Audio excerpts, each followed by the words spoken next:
Part 3. January 1943. All the barracks covered in snow. This is outrageous. Allegiance to the emperor? Parents are talking. What does that mean? Kids are sleeping. Blink. Don't cry, Mama. Mama's crying.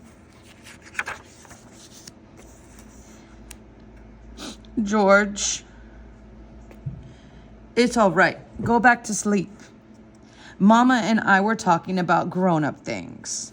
Some kind of document here. Wonder what it is. From the moment the war began, our loyalty as Americans was constantly under suspicion. General John L. DeWitt, commanding general of the Western Theater of Operation. It makes no difference whether he is theoretically an American citizen. He is still Japanese, and a Jap is a Jap. Senator Tom Stewart. They cannot be assimilated. There is not a single Japanese in this country who would not stab you in the back. Never mind that in the early days of the war, Japanese Americans showed up in great numbers to register for military services. This was an act of patriotism, but it was met with a slap in the face. They were denied military service and categorized as 4C, enemy aliens. Those who were already in the military by the time of Pearl Harbor were required to surrender their weapons. Can't be trusted, Jap. No telling what side you're out for. Most of these young men had never set foot in Japan and felt completely American. That their government presumed they had any racial loyalty to the emperor was both insulting and infuriating. But the war had a high cost. America needed new soldiers. February 3rd, 1943. No loyal citizen of the United States should be denied the democratic right to exercise the responsibility of citizenship, regardless of ancestry. So all of a sudden, now they're going to let Japanese people enlist. This represented a change in policy. Mr. President, Japanese Americans would now be allowed back into the military if they were loyal citizens. To determine our loyalty, the war relocated authority and the Army distributed mandatory questionnaires to all adults in the camps. Everyone the age of 17 or older must fill this out. They asked us about relatives in Japan, criminal records, membership and organizing, foreign investments, even magazine reading habits. But 2 questions in particular became infamous. Number 27, are you willing to serve in the United States forces, in the armed forces of the United States on combat duty wherever ordered? Number 28, will you swear unqualified allegiance to the United States of America and faithfully defend the United States from all attack by foreign and domestic forces, and forswear any form of allegiance or obedience to the Japanese emperor, to any foreign government, power, or organization? So it's decided. All 10 camps exploded with outrage over the loyalty questionnaire. This earned them the dubious label of no. My parents answered no to both questions, 27 and 28. Question 27 wanted us to pledge our lives for a country that had upended our families and put us behind barbed wire fences. And question 28 Question 28 rested on a false premise that we all had a radical allegiance to the Emperor of Japan. To answer yes would be to agree that we all had such a loyalty to give up. Yes or no, either response would be used to justify our wrongful imprisonment, as if they'd been right to call us enemy aliens and lock us up in the first place.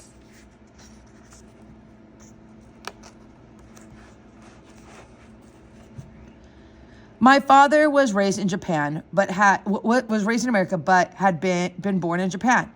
Like all the Asian immigrants, he was forbidden from applying for U.S. citizenship. Question 27 asked him to serve in combat for a country that had rejected and then imprisoned him because of his ethnicity. He was 40 years old with a wife and 3 young children. Question 28 asked him to disregard his entire Japanese heritage, relatives, memory, and the place of his birth for a country that would not have him. Answering yes would make him stateless. For my mother, question 27 was absurd, but question 28 caused her great frustration.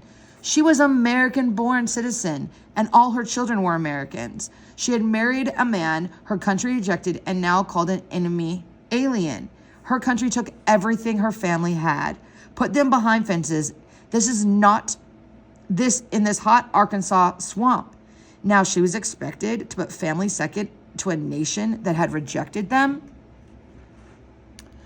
On the other hand, some young Nisi decided to answer yes, yes. They too found the question outrageous, but they bit the bullet and swallowed the bitter taste. Here was an opportunity to fight for America, the country of their birth, and to prove their patriotism, as no other Americans were asked to do. Camp Shelby in Mississippi. In early 1943, the 442nd Regiment Combat Team was created as a special all-Nisi unit made of thousands of volunteers from Hawaii and from internment camps on the mainland. Remember, Nisi means that you were born in America, but your parents were immigrants. Eastern France. The 1st Battalion, 141st Regiment of the 36th Texan Division, was surrounded and cut off from supplies while patrolling the Vosges Mountains. 2 previous missions to retrieve this lost battalion had been unsuccessful. October 1944, the segregated soldiers of the 442nd, remember the Japanese troops, were sent to break through German lines. It took 5 days of intense fighting, but the 442nd was able to break through and rescue all 211 men. The 442nd suffered over 800 casualties. 42 were sent to Bavaria as prisoners, where they were held until the POW camp was liberated in 1945. Have you seen Tanaka or Arakamato? For their desire to serve their country and prove their loyalty, these men sacrificed greatly.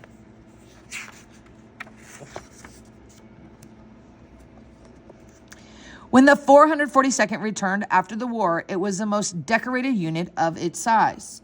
President Truman honored dozens of the members with the Distinguished Service Cross in July 1946. You fought not only for your enemy, not only the enemy, but you fought prejudice and you have won. The second highest honor that could be awarded was given to them. Many years later, the government recognized their incredible heroism with an upgrade to Congressional Medal of Honor in 2000. America owes an unrepayable debt to you. President Clinton had appointed me the Japanese-U.S. Friendship Commission, and I was invited to the ceremony to witness the surviving members finally receive the nation's highest military honor. The most famous soldier honored that day was Senator Daniel K. Inouye, a veteran of the 442nd and longtime senator from the state of Hawaii. He lost his right arm on the battlefield in Italy. Years later, he had worked alongside me in founding the Japanese American National Museum. In 1996, his fellow Senator Daniel Aka sponsored a bill that introduced the Army and Navy to review the crosses awarded to Asian Americans and Pacific Islanders to determine whether they had been unfairly denied their full recognition and deserved the Medal of Honor. As President Clinton said that day, rarely has a nation been so well served by a people it so ill-treated. These brave soldiers cling to their belief in the shining ideals of their country.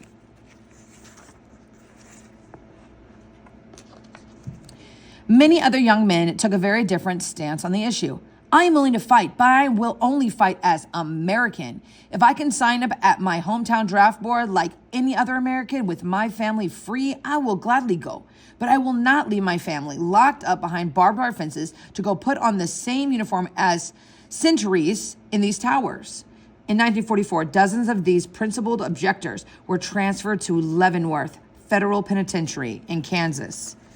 I'm proud of them, and I consider them just as heroic as those who fought on foreign battlefields.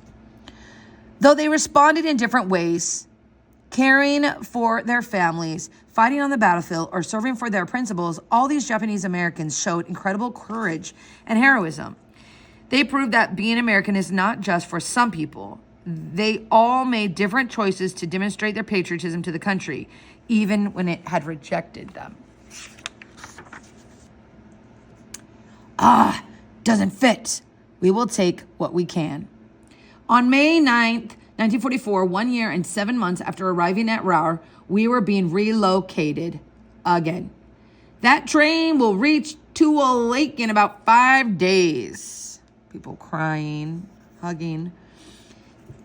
This time, because of my parents' answers on the fateful question, that's why we are being relocated. Mama, why is everyone so sad? People say goodbye. They may never see each other again. Choo-choo. I remember looking out the train window. I saw the sad faces of people who had become friends. Those black barracks had become home. Those same guard towers that had once terrified me had become a part of the landscape. As the train pulled away from the platform and the life we come to know disappeared, fear of the unknown became unbearable. Crying. (1944) May 14th, Northern California. Camp Tule Lake was a lot different than Raur. No one layer of barbed wire fence, not one, but 3. The government had converted it into a maximum security segregation camp for disloyals, guarded by battle-ready troops, machine gun towers, and even tanks. George, why did we have to move here? Because mommy and daddy are no-nos. Oh, well, what's a no-no? Like our parents, many others had responded no and no on the loyalty questionnaire. A minority of people applied for repatriation, but few wanted to be sent to a war-torn Japan, so we ended up here. All imprisoned, driven to outrage by government's hysteria. Tule Lake was the most notorious, the most cruel, and by far the largest of the 10 camps. At its peak, this heavily militarized facility, prison, held 18,000 internees. Nearly half of them were kids, just like us. Clang, clang, breakfast. While I thought living across from the mess hall was great, Mama hated it. Can we line up? It's so loud. We get no peace. But we have 2 rooms, better for us. They were both right, of course. So here's George's cot, Henry's cot, Nancy's cot, Mom's cot, Dad's cot. Our new home had 2 rooms, each smaller than our old home in the Raur. So a little bedroom here and a little living room. There was a cot converted into a sofa, the door, a little table with Mom's sewing and Dad's desk, blue linoleum square for the living room, a potbelly stove. But together, they afforded us more space.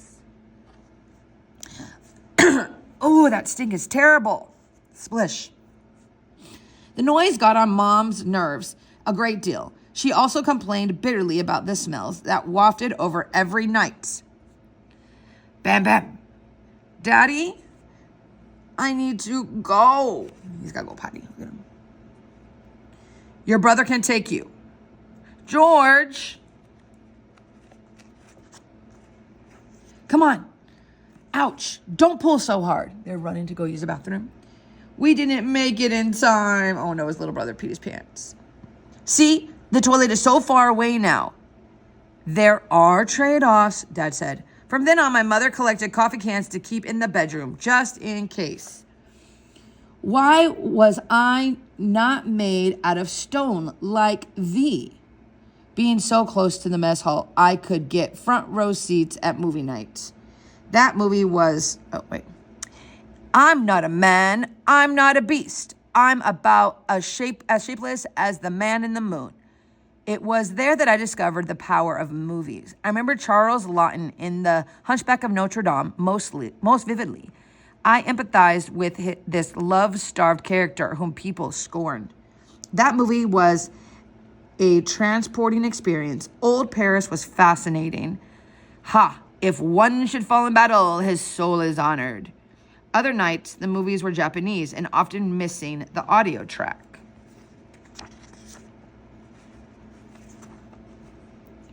Daddy explained to me how a Benshi provided the soundtrack for the film. See, they're going clack, clack, hitting things against each other. Mariko-san, my shining mountain, you must promise to return. I was mesmerized by the Benshi, how he could be so many voices from one. In the days of silent movies, Daddy said Benshis were considered artists similar to actors. I think that Benshi was an artist. He was very talented. Thank you, Mr. Taki. I'm pleased to help. Like in Rar, Daddy was elected as block manager. Any news? Nothing yet, but the mail has been running late. Well, there's plenty to concern us presently. George, go play with your brother. Yes, Daddy. Mama, when will Daddy be home? When his work is through. It also meant that there were times he couldn't spend time with us. Wah, wah, wah. What? Washa, washa, washa. Some young men in the camp became disillusioned. After an unrelenting series of abuses, they felt betrayed by the country. If the U.S. government was going to treat them like the enemy, they were going to show them what kind of enemy they could be. Banzai, banzai. Tule Lake had become radicalized.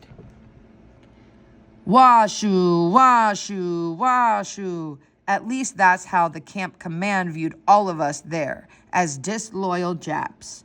Anyone who answered no to the loyalty questionnaire for any reason, even if principled protest like Mom and Dad, was immediately lumped into the genuine radicals and now aligned themselves with Japan.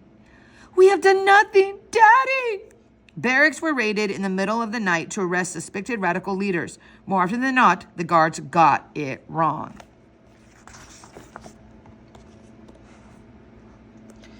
Anyone suspected of being a radical was barred from working.